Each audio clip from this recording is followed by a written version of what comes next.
तो दोस्तों मूवी की शुरुआत में हम व्यूअर्स एक केव रिसर्च टीम को देखते हैं जो कि पेंसिल्वेनिया शहर में सरफेस से 1000 फीट नीचे जाकर किसी अनचार्टर्ड केव सिस्टम की तलाश कर रहे थे। यहाँ इस टीम को एक बहुत ही पुरानी केव मिलती है और इस खोज से ये टीम काफ़ी खुश थी। लेकिन कुछ ही सेकंड्स बाद हम व्यूअर्स इस केव के अंदर से किसी अजीब प्राणी की आवाज़ सुनते हैं और ये जीव उड़ते हुए केव रिसर्चर्स पे अटैक करते हैं। कुछ ही सेकंड्स में ये उड़ने वाले जीव ने सारे केव रिसर्चर्स को मार गिराया था और ये हमारी दुनिया में आ चुके थे। यहाँ सीन चेंज होती है और हम व्यूअर्स एक एली नामक लड़की को देखते हैं जो कि अपने कानों से सुन नहीं सकती थी। 3 साल पहले एक एक्सीडेंट के दौरान एली ने अपने सुनने की क्षमता को गंवा दिया था और अब वो अपने परिवार वालों से साइन लैंग्वेज का इस्तेमाल करके ही बातें करती थी। एली के डैड का नाम ह्यू था, मॉम का नाम केली, ग्रैनी का नाम लिन और छोटे भाई का नाम जूड था। इनके अलावा एली के घर में एक ऑटिस्ट नामक कुत्ता था और एली का एक काइंड ऑफ बॉयफ्रेंड भी था जिसका नाम रॉब था।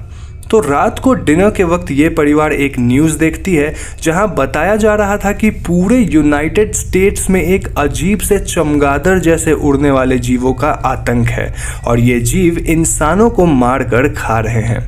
इन जीवों को वेस्प्स नाम दिया गया है और ऐसा बोला जा रहा है कि अगर किसी इंसान को वेस्प से बचना है तो उन्हें अपने घर के अंदर लॉक्ड रह के एकदम साइलेंट बैठना होगा।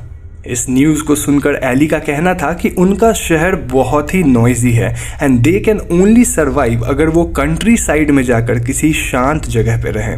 मीनवाइल इस घर में ह्यू के पड़ोसी कम बेस्ट फ्रेंड ग्लेन आते हैं और ग्लेन ने अपने साथ एक गन भी रखा था। ह्यू और ग्लेन फौरन ही अपनी अपनी कार निकालकर पूरी फैमिली के साथ कंट्री साइड की तरफ जाने लगते हैं और रास्ते में गैस स्टेशन पे एक अनजान इंसान इनके कार को हाईजैक करने की कोशिश करता है। ग्लेन इस अनजान इंसान को शूट करता है और ये पूरी फैमिली यहाँ से बचकर आगे बढ़ती है।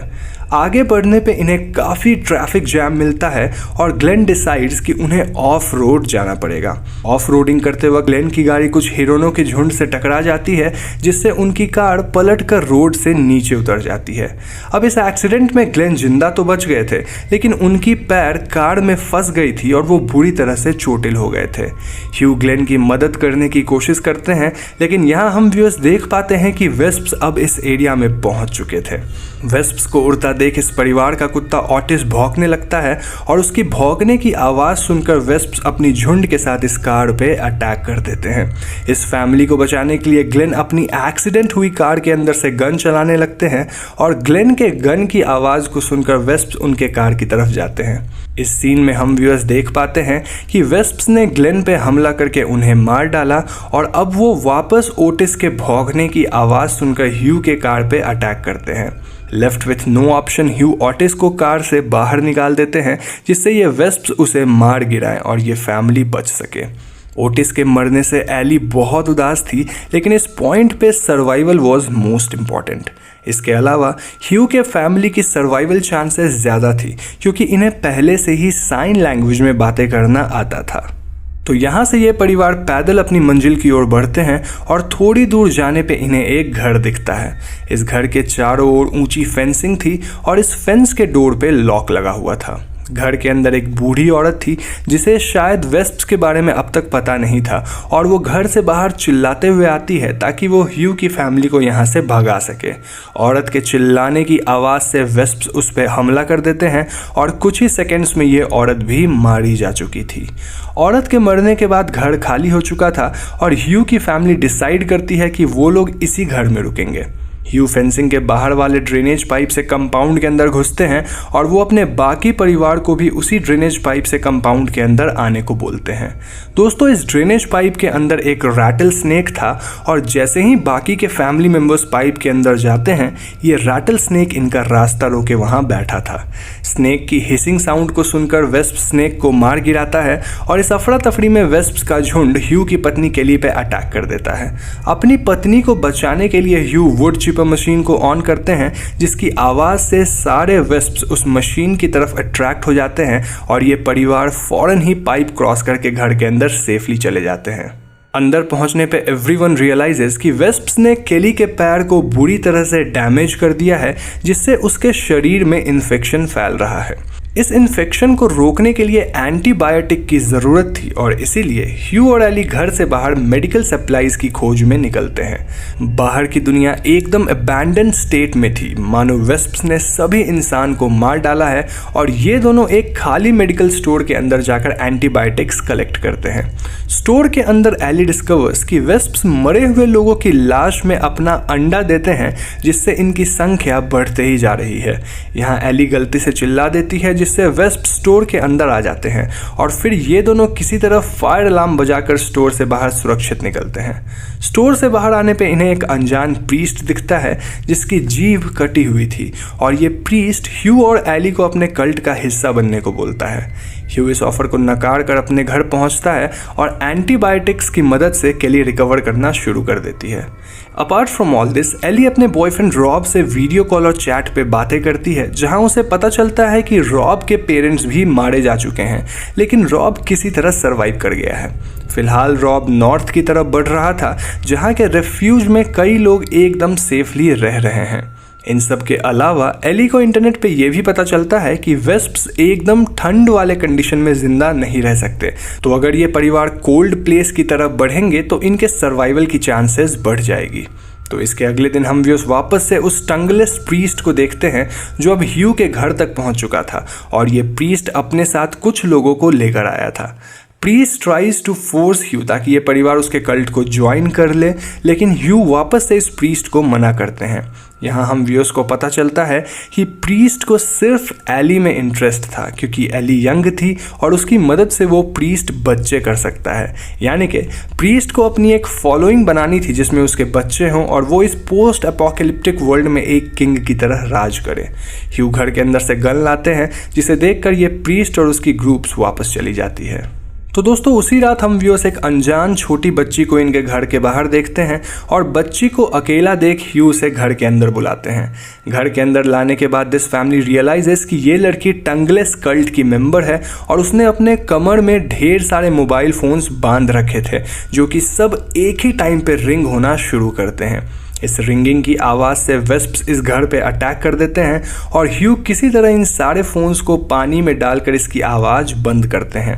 इन घटनाओं के दौरान टंगलेस कल्ट के लोग एली को किडनैप करके अपने साथ ले जाने लगते हैं, लेकिन ऐन वक्त पे एली की ग्रैनी लिन इस कल्ट के मेंबर्स पे अटैक करती है। वो इन मेंबर्स को पकड़कर जोरों से चिल्लाना शुरू करती है जिससे वेस्प्स इन सब पे अटैक करते हैं और इस अटैक में कल्ट मेंबर्स के साथ साथ लिन भी मारी जाती है। अब ह्यू की फैमिली इस घर को छोड़कर यहाँ से भागती है और रास्ते में इनकी लड़ाई वापस से कल्ट मेंबर्स से होती है। इस लड़ाई में ह्यू की family most of the cult members को मार गिराते हैं और फाइनली ह्यू इस टंगलेस प्रीस्ट को भी मार डालता है। आगे की कुछ सीन्स में हम व्यूअर्स इस फैमिली को नॉर्थ की तरफ ट्रैक करते देखते हैं एंड फाइनली ह्यू, केली, एली और जूड रेफ्यूज पहुंचते हैं जहां कई ह्यूमंस सरवाइव कर रहे थे। मूवी के लास्ट सीन में हम व्यूअर्स एली को अपने बॉयफ्रेंड रॉब के साथ देखते हैं और ये दोनों अब बो एंड एरो की मदद से वेस्प्स का हंट कर रहे थे। दिस सीन सिग्निफाइज कि फाइनली ह्यूमंस ने साइलेंस को अडेप्ट कर लिया है और अब वो इन वेस्प्स पे हमला भी कर रहे हैं। मूवी यहीं पे ख़त्म हो जाती है।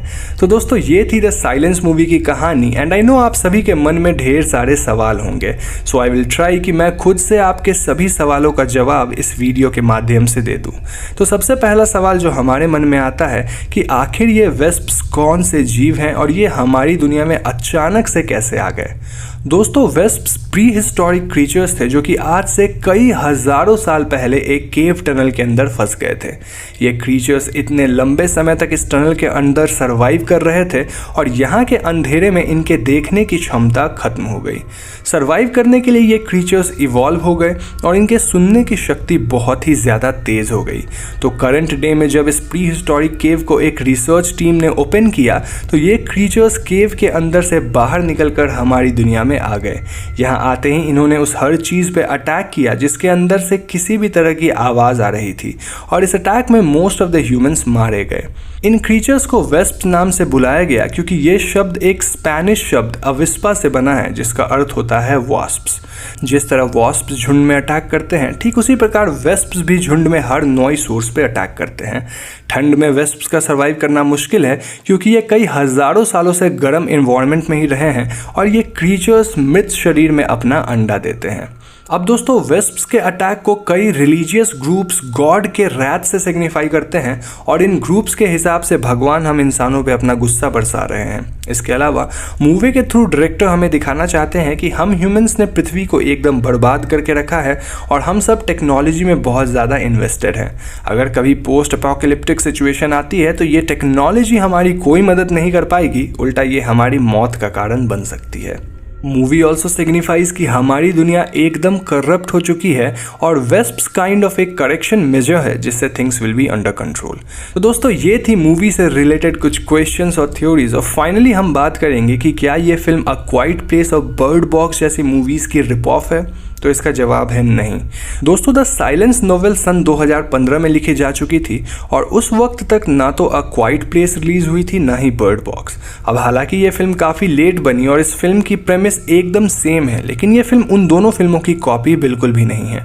लेकिन मेरी राय में ये फिल्म उन दोनों फिल्मों के कंपैरिजन में बहुत ज़्यादा वीक है। जी हाँ दोस्तों, द साइलेंस मूवी को देखते वक्त आप एकदम बोर हो जाओगे and at any point of time in the movie आप कैरेक्टर्स से कनेक्ट नहीं कर पाएंगे।